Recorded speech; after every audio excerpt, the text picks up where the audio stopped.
Easter basket. I was hooked up. In 1921, this Wisteria Candy Cottage was started in Boulevard, California. Now, Laurel's grandma immigrates to the United States, and she gets there and starts working in the 50s. She assumes ownership in the 60s. Mom takes it over in the 80s, and about 8 years ago, in about year 2000, 2001, her oldest sister Dana now runs the Wisteria Candy Cottage. So it remains in the family.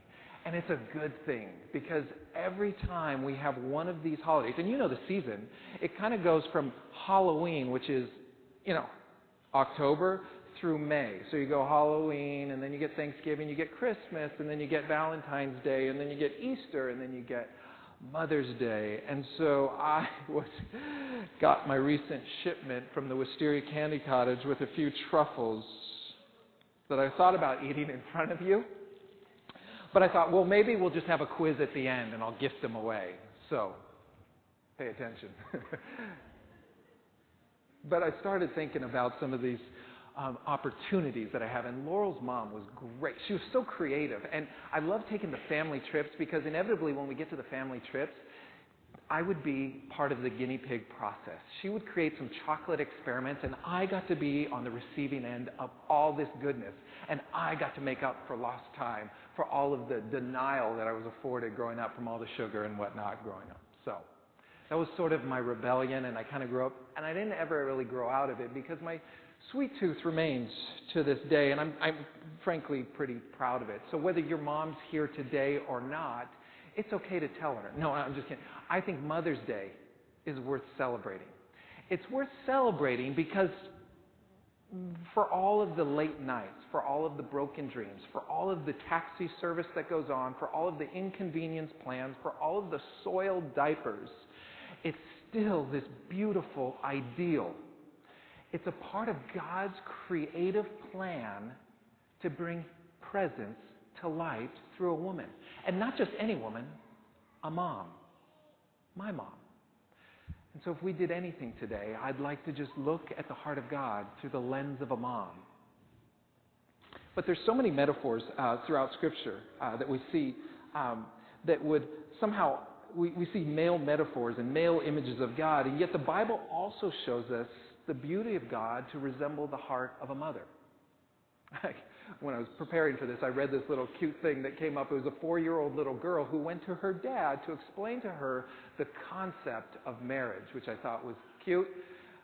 But his idea was, well, why don't I get out the wedding album? And maybe the visual images of how this thing all comes together and how this thing works, or at least get started, will explain and kind of enlighten her. And so he kind of goes picture to picture and walks through the progression, and mommy arriving in the limo and coming to the ceremony and the processional and the recessional and the reception. And he flips through the pages to the end. He says, now, sweet, do you understand? And he says, yeah, I think so, Daddy. So is that when Mommy came to work for us? I think few people would argue that motherhood is a constant demand for the gift of love and sacrifice. But I think what it also reveals is the heart of God revealed in a mom.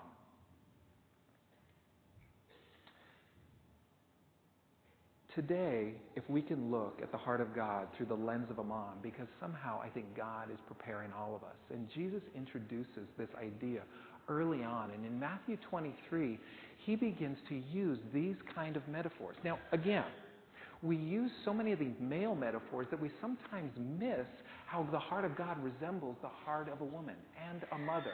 And Jesus, while he's, and if you're a parent today, you might identify with this, because Jesus is grieving over the children of God. He's grieving over their rebellion, their waywardness, their stubbornness. Does this sound like parenting to you? And he has this lament for the people of God when he says in Matthew 23, "Oh, Jerusalem, Jerusalem, you who kill the prophets and stone those sent to you, how often I have longed to gather your children together as a hen gathers her chicks under her wings, but you were not willing." And whether you're a parent or a child today, I think we all relate to this kind of interaction.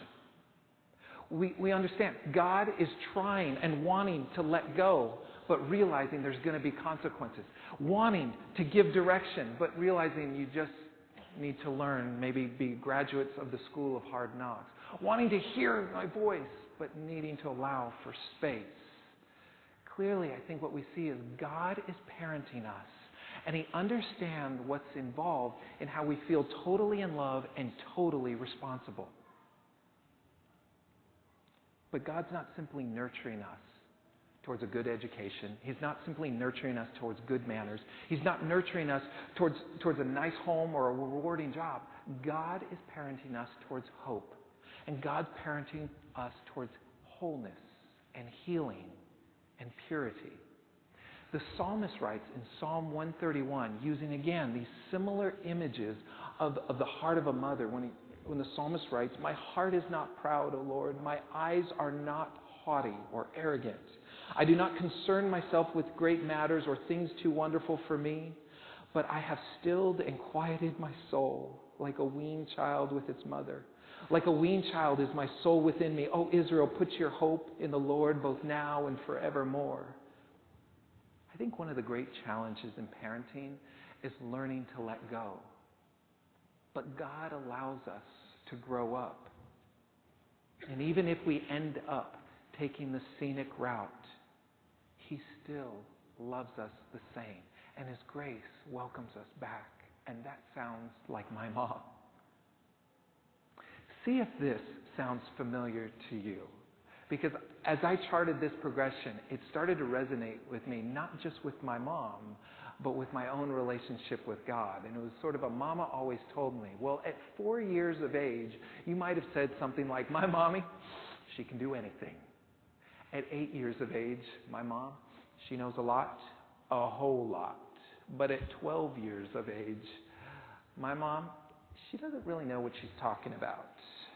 14 years of age, how did she ever survive this long? 16 years of age, my mom is so old-fashioned. 25 years of age, well, she might know a little. 35 years of age. Before we decide, can we get Mom's opinion? 45 years of age. I wonder what Mom would have thought about it. 65 years of age. I wish I could talk it over with Mom. I started looking at this and I thought, somehow in my own growth and maturity with Mom, it starts to resemble my own growth and maturity with God. And it seems like the older I get, the more relevant my mom and my faith become. So what I'd like to do in the remaining moments is tell a little bit on my mom.